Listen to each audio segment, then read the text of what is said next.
కార్తీక పురాణంలో 3వ అధ్యాయం కార్తీక స్నాన ఫలము. వశిష్ఠుడు జనకునితో ఈ విధంగా చెప్పడం ప్రారంభించాడు. ఓ రాజా, కార్తీక మాసంలో స్నాన దాన జపాదులతో ఏ కొద్ది పుణ్యాన్ని సంపాదించినా అది అనంతమైన ఫలితాన్ని అందిస్తుంది. అస్థిరమైన శరీరాన్ని నమ్ముకొని శరీర కష్టానికి భయపడి కార్తీక వ్రతాన్ని చేయనివాడు 100 సార్లు కుక్కగా జన్మిస్తాడు. కార్తీక పూర్ణమి నాడు స్నాన దాన ఉపవాసాలతో ఏ ఒక్కటి కూడా ఆచరించినవాడు అనేక సార్లు కడజాతివాణిగా జన్మిస్తాడు. ఈ విధంగా చండాలుడై పుట్టి చివరకు బ్రహ్మరాక్షసుడై ఒక బ్రాహ్మణుడి కథ చెప్తాను విను. ముక్తిని పొందిన బ్రహ్మరాక్షసుల కథ. పూర్వం ఆంధ్రదేశంలో తత్వనిష్ఠుడైన ఒక బ్రాహ్మణుడు ఉండేవాడు. సమస్త ప్రాణులపై దయగల ఆ బ్రాహ్మణుడు తీర్థయాత్రలలో ఆసక్తి గలవాడై వివిధ పుణ్య తీర్థాలను సందర్శిస్తూ ఒకనాడు గోదావరి తీరమందు ఓ పెద్ద మర్రి చెట్టుపై 3 బ్రహ్మరాక్షసులను చూచాడు. భయంకరమైన ఆకారంతో చేతులలో కత్తి పట్టుకుని సర్వ జంతువులను భయపెట్టునున్న ఆ రాక్షసులను భయపడి ఆ చెట్టు సమీపానికి ఎవరు వెళ్ళేవారు కాదు. అనేక కార్తీక వ్రతాలను ఆచరించిన ఒక బ్రాహ్మణుడు తెలియక ఆ చెట్టు పక్క నుండి వెళ్తూ ఉంటాడు. బ్రహ్మరాక్షసులు అతన్ని చూచి ఎలాగైనా కూడా తనని చంపి తినాలని అనుకుంటారు. ఈ బ్రాహ్మణుడు వాళ్ళని చూచి భయపడి పరిగెత్తసాగాడు. పరిగెత్తగా ఈ బ్రహ్మరాక్షసులు ఆ బ్రాహ్మణుడిని వెంబడిస్తారు. వెంబడించగా తమకి కాస్త దూరం వెళ్ళాక తమ పూర్వజన్మ స్మృతి అనేది కలుగుతుంది. కలిగిన వెంటనే ఆ 3 కూడా ఆ బ్రాహ్మణుడి కాళ్ళపై పడి నమస్కరించుకుంటారు. బ్రాహ్మణోత్తమ, మీ దర్శనము వలన మా పాపాలన్నీ నశించాయి. మీరు రావడం మాకు ఉపకారం కోసమే.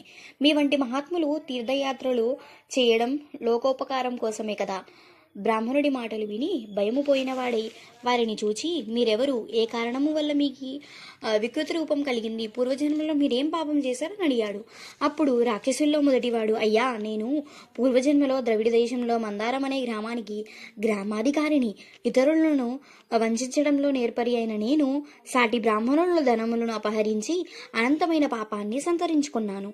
ఈ విధంగా పాపకర్మలను ఆచరించిన కారణంగా నా కుటుంబంలో 7 తరముల నుండి యమబాధలను అనుభవించారు. ఆ దోషము వల్ల నాకు ఈ బ్రహ్మరాక్షస జన్మ కలిగింది. పుణ్యాత్ముడైన నీవు నాకు ఈ రాక్షస జన్మ నుండి ముక్తి కలుగు మార్గమును ఉపదేశించగలవు అని అడిగాడు.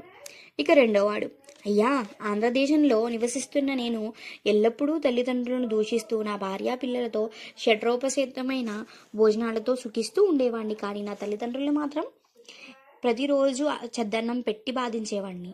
బంధువులకు కానీ, బ్రాహ్మణులకు కానీ, బీద సాధువులకు కానీ పట్టెడైనా కూడా అన్నం పెట్టిన నేను అనేక విధముల ధనమును ఆర్జించిన గొప్ప ధనవంతుడైనప్పటికీ తల్లిదండ్రుల యొద్ద నా బుద్ధి ఏమాత్రం మారలేదు.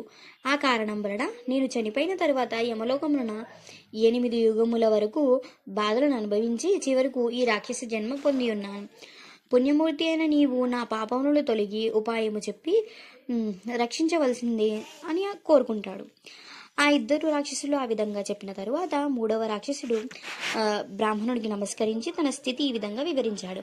బ్రాహ్మణోత్తమ, పూర్వజన్మలో ఆంధ్రదేశంలో బ్రాహ్మణుడై పుట్టిన నేను ఒక వైష్ణవాలయంలో అర్చకునిగా ఉండేవాణ్ణి. స్నాన సంధ్యాతులను సకాలములో చేయక, నియమానుసారం స్వామిని పూజించక, ఎప్పుడూ ఇతరులను నిందిస్తూ, దయలేని వాడనై యథేచ్ఛగా సంచరిస్తూ దేవాలయాల్లో భక్తులు వెలిగించే దీపాలను ఆర్పి వానిలోని నెయ్యి నూనె దొంగలించి ఆ నూనెతో నా వేశ్య గృహమునందు దీపము వెలిగించి ఆ నేతిలో ఆమెకి సమర్పించేవాణ్ణి. భగవంతుని పూజించటం మాని ఎల్లప్పుడూ ఆ వేశ్యతో సంభోగించేవాణ్ణి. ఆ దోషం వల్ల నరకమునందు అనేక బాధలు అనుభవించి భూమిపై అనేక రకముల జన్మించి చివరకు ఈ విధంగా రాక్షస జన్మను పొంది ఈ చెట్టుపై చేరాను. నీ దర్శన భాగ్యం వల్ల పూర్వస్మృతి కలిగింది. మీ భార్య నుండి రక్షించగలవాడవని నీవేనని భావిస్తున్నాను. కనుక నన్ను రక్షింపగలవాడవు నీవే అన్నాడు. ఆ 3 బ్రహ్మరాక్షసులు చెప్పిన మాటలు విని ఆ బ్రాహ్మణుడు ఆశ్చర్యంతో, మీరు భయపడాల్సిన అవసరం లేదు. నేను కార్తీక స్నానార్థం వెళ్తున్నాను. మీరు కూడా నాతో రండి అని వారిని తీసుకెళ్ళి సంకల్పము చెప్పి స్నానము చేయించాడు. తాను కూడా అముకానాం బ్రహ్మరాక్షస్వా నివార్తనం అస్యం కావేర్యం కార్తీక స్నానం కరిష్యే అని సంకల్పము చెప్పి యథావిధిగా స్నానము చేసి ఆ ఫలాన్ని ఆ రాక్షసులకు ధారపోశాడు. ఆ విధంగా పాప విముక్తులైన ఆ ముగ్గురు దివ్య రూపాలను ధరించి వైకుంఠాన్ని చేరుకుంటారు. ఓ జనక మహారాజా, మోహం చేత గాని అజ్ఞానం చేత గాని కార్తీక మాసంలో సూర్యోదయానికి ముందు కావేరీ నదిలో స్నానం చేసి విష్ణు పూజ చేసిన వారికి 10,000 యజ్ఞములు చేసిన ఫలం లభించడంలో సందేహం లేదు. కనుక కార్తీక మాసంలో ఏదో ఉపాయంతో కావేరీ నదిలో స్నానం చేయాలని తెలుసుకో అన్నాడు. 3వ అధ్యాయం సమాప్తం. ఓం నమ శివాయ. హర హర మహాదేవ శంభో శంకర.